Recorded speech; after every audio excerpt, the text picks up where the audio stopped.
Jorge Ramos is an anchor at Univision. He's the author of Stranger, The Challenge of a Latino Immigrant in the Trump Era, and he joins us tonight. Jorge, thanks for coming on. Great to be here. So I understand why Mexico wants to export its poor to the United States. I'm sure if we could export our poor to Canada, some people would be in favor of it. Not me, but some. But what I don't understand is why America is denounced as racist for not wanting that. Why is it racist to say it's our border, we determine who comes here? No, you know, first of all, let me just say that I don't speak for the Mexican government. I've been criticizing the Mexican government for decades. Right. As a matter of fact, I left Mexico because of censorship, so I don't speak for the Mexican government. Okay. Now, what I do understand is when you have President Trump saying that Mexico has to pay for a useless wall, Mexicans simply don't like that. And when you have a politician in June 2015 saying that Mexican immigrants are criminals and drug traffickers and rapists, and that's a racist statement, Mexicans simply don't like that. That's the problem with Donald Trump. Well, and that's I understand Mexicans are rejecting Donald Trump and his government. Okay, I understand that. But, I mean, let's be honest. If you were to do an actual measure of racism, Mexico is a far more racist country than the United States. I mean, the last 4 presidents have all been white people who went to Harvard or Yale. It's a totally unequal society. It's not the most unequal in the world. I'm not attacking it. But I'm just saying, for the Mexican government to turn around and say, oh, you're racist. There's a lot of discrimination in Mexico. I know there is. There's a lot of discrimination in Mexico. I don't want to attack Mexico. I just think a little perspective is in order here. That's a little much for the offspring of conquistadors to be saying, you're racist if you want a border. By the way, when we get there, we deserve affirmative action. Like, what? This is crazy. Can we be honest about it or no?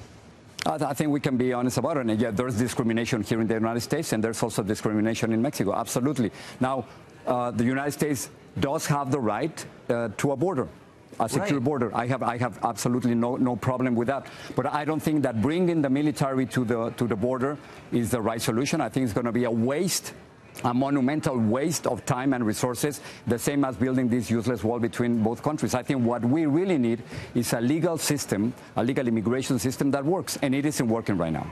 Okay, so there's no doubt it's not working. But what you're saying is we need to just legalize everyone who snuck in. How about you say the United States has a right to say, you know, we've got a lot of low-skilled workers already. Automation is eliminating their jobs. We don't want any more. How about that? And maybe Mexico should stop allowing hundreds of thousands of Central Americans to cross the length of 2,500 miles of its country into the U.S. Maybe Mexico could help and we wouldn't need a wall. Why is that a crazy idea? Well, I think there are 2 points right here, Tucker. One has to do with the fact that many undocumented immigrants are here in the United States because of us. They're doing many of the jobs that we don't want to do. So that's 1 point, and that's why I think we have the responsibility to legalize them, 11 million of them. Now, talking about Central Americans crossing from Mexico to the United States, I think finally the United States and Donald Trump, they realized that they need Mexico to control immigration. Maybe this is Mexico's bargaining chip.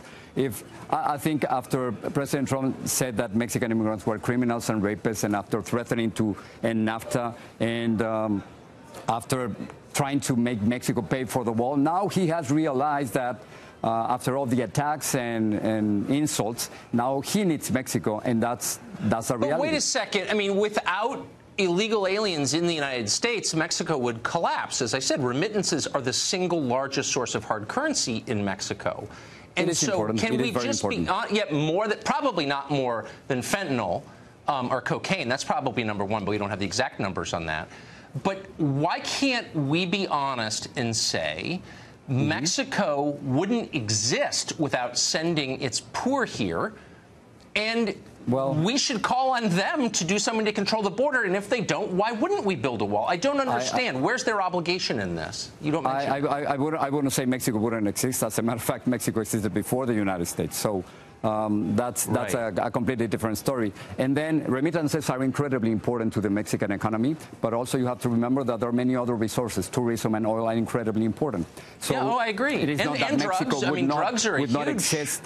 It's not that Mexico wouldn't exist without the United States. That's absolutely false. No, but I guess the point, look, and actually this is America's fault, I do think, to a small degree, is we spend an awful lot of time trying to improve countries across the globe and not enough paying attention to Latin America. This is a problem because the Mexican government is dysfunctional and its leaders steal the money and leave and have houses in Switzerland. So why don't you and people like you and me too put pressure on the Mexican government to serve its own people, and then maybe they wouldn't have to send 11 million people here to send money I do home. agree with you. I do agree with you on that. I've been criticizing the Mexican government for corruption more than, and I've said this government with Enrique Peña Nieto, more than 100,000 people would have been killed just in this government. So that's something that we cannot stand.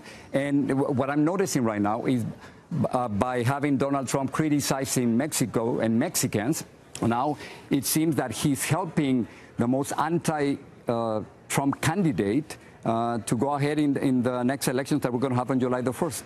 Elections that I think you're voting in, by the way, since you're a dual citizen. I am. But can we just agree on this point?